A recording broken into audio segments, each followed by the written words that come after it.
कभी सोचा है कि कुछ लोग पैसा चुंबक की तरह अपनी ओर खींचते हैं, जबकि बाकियों को काफी मेहनत करनी पड़ती है। रोंडा बर्न की काउंटडाउन टू रिचेस कहती है कि इसका राज हमारे बैंक अकाउंट में नहीं, बल्कि हमारे दिमाग में है। तो चाहिए इसी कमाल के आइडिया को समझते हैं। तो ये कोई फिलॉसफी की किताब नहीं है। नहीं, ये तो एक 21 दिन का पूरा एक्शन प्लान है। एक ऐसा प्लान जो आपकी सोच को, आपके माइंडसेट को बदलने के लिए बनाया गया है, ताकि आप दौलत को अपनी ओर खींच सकें।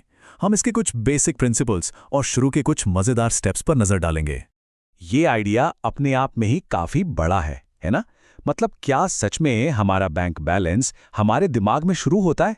क्या हमारी फाइनेंशियल रियलिटी असल में हमारे वॉलेट से पहले हमारे ख्यालों में बनती है? ये किताब इसी सवाल पर हमें सोचने को मजबूर करती है।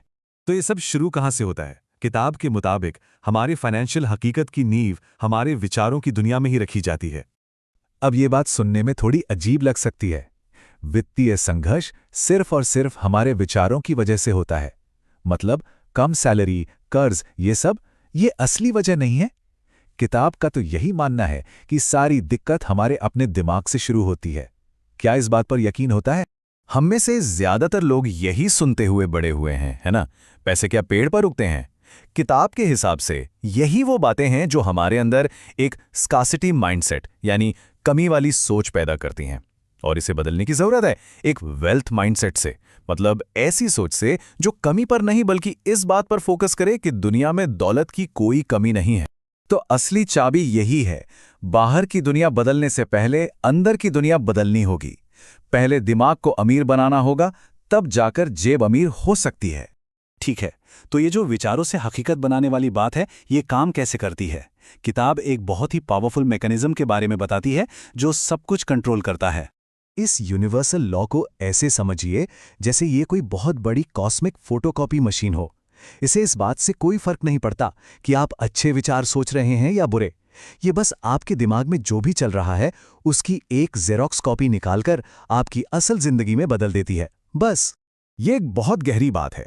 इसका मतलब ये हुआ कि जो दुनिया हमें अपने चारों ओर दिख रही है वो हमारे कलेक्टिव थॉट्स का एक आईना है। हम जो भी एक्सपीरियंस करते हैं वो हमारे अंदर जो चल रहा है उसी का एक रिफ्लेक्शन है। और ये पॉइंट बहुत जरूरी है। ये नियम इस बात पर रिएक्ट नहीं करता कि आपके बैंक में अभी कितने पैसे हैं। नहीं, ये तो इस बात पर रिएक्ट करता है कि आप अभी इस पल में क्या सोच रहे हैं।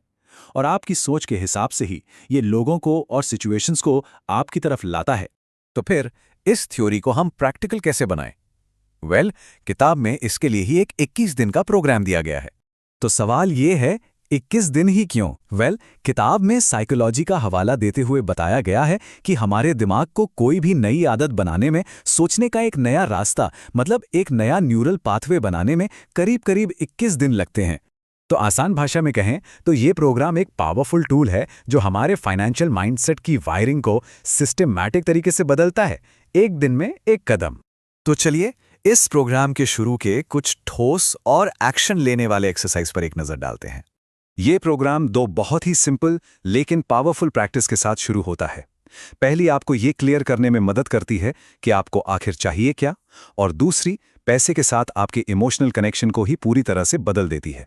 ये एक बेहतरीन उदाहरण है, एक नई एसयूवी से लेकर एक नए रेनकोट तक। इस एक्सरसाइज का मकसद यूनिवर्स को स्पेसिफिक इंस्ट्रक्शन देना है, चाहे आपकी इच्छा कितनी भी बड़ी हो या छोटी, बस मांगना है।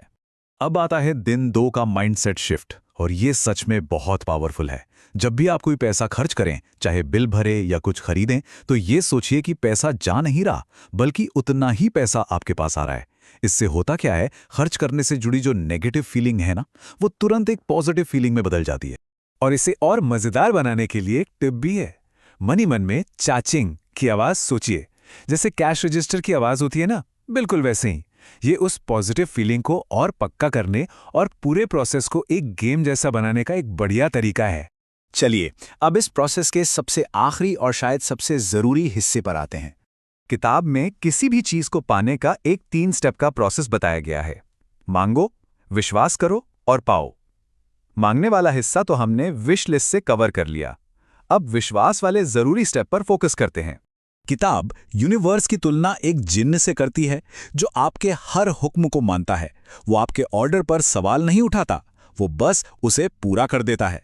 आप जो भी सोचते हैं, यूनिवर्स कहता है, जो हुक्म मेरे आका। तो सवाल है, ये विश्वास करें कैसे? किताब कहती है ढोंग करके, कल्पना करके। जब आप उस नई गाड़ी को चलाने की फीलिंग या उस सपनों के घर में रहने की कल्पना करते हैं, तो आपका सबकॉन्शियस माइंड और वो यूनिवर्सल लॉ, इन दोनों को असल और नकल में फ़र्क पता नहीं चलता। वो बस उस इमेज और उस फीलिंग पर रिएक्ट करते हैं, भले ही वो अभी सच ना हो। आखिर में इस किताब की पूरी फिलॉसफी बस एक पावरफुल लाइन में सिमट जाती है, अपने विचार बदलो और अपनी जिंदगी बदलो। सारी शुरुआत यहीं से होती है। तो आखिर में बस एक सवाल बचता है, अगर हमारे विचार ही हमारी दुनिया बनाते हैं, तो आज हम खुद को कौन सी कहानी सुना रहे हैं? ये किताब हमें इसी एक सवाल के साथ छोड़ जाती है कि हम अपने अंदर की आवाज़ को सुनें और सोचें कि उसका हमारी दुनिया पर क्या असर पड़ रहा है।